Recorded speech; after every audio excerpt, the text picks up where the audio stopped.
Hello friends, તમે પણ મારી જેમ દાળ ભાત ખાવાના શોખીન છો તો આ વિડીયો તમારા માટે.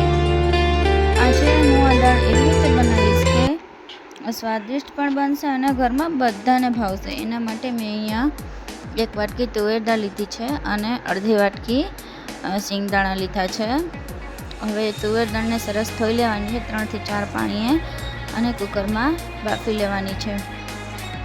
તો તુર દાળ સરસ બફાઈ ગઈ છે. મેં એમાં બ્લેન્ડર ફેરવી દીધું છે અને એમાં સિંગદાણા પણ એકદમ સરસ બફાઈ ગયા છે. તો હવે આ દાળની અંદર હું હળદર ઉમેરી દઈશ. જો અત્યારે મેં આને ગેસ ઉપર નથી મૂકી. અને હવે એની અંદર સ્વાદ પ્રમાણે મીઠું, ગરમ મસાલો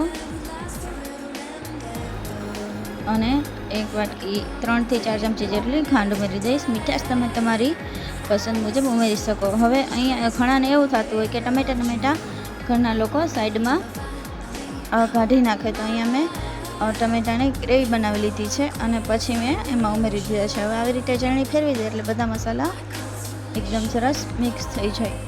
અને હવે એની અંદર મેં ધાણા ભાજી ઉમેરી દીધી છે. હવે આ કુકર આપણે ગેસ ઉપર મૂકી દેવાનું છે અને મીડિયમ ગેસની ફ્લેમ ઉપર અને આવી રીતે એક ઉભારો આવી જાય ત્યારબાદ એની અંદર 1 લીંબુનો રસ ઉમેરી દેવાનો અને ત્યારબાદ જ લાલ મરચું પાવડર ઉમેરવાનો છે. ગળાશ અને મીઠાશ તમારી પસંદ મુજબ તમે લઈ શકો છો. ઘણાને લીંબુ ના ખાતા હોય, ઓછું ખાતા હોય, એટલે તમારી પસંદ મુજબ લઈ લેવાનું અને આને 15 મિનિટ ઉકળવા દેવાની. હવે અહીંયા મેં એક આપણે જે વઘાર માટેનું બાઉલ હોય એ લઈ લીધું છે. હવે એની અંદર 2 ચમચા તેલ ઉમેરી દીધું છે.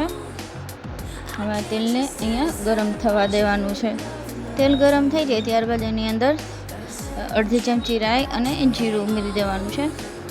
હવે એની અંદર મેં અહીંયા તજ, લવિંગ, તીખા એ બધા અને તમાલપત્ર એ બધા મસાલા ઉમેરી દીધા છે.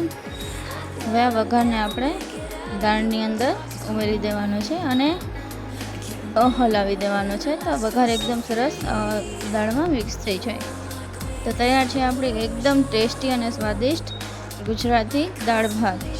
જો તમને મારી રેસીપી પસંદ આવી હોય તો મારી ચેનલને લાઈક કરી દેજો, શેર કરી દેજો અને સબસ્ક્રાઈબ કરવાનું ભૂલતા નહીં અને બેલ આઇકન જરૂરથી દબાવજો નવા રેસીપી વિડીયો સૌથી પહેલાં તમારા માટે પહોંચવા માટે. Thank you for watching my video.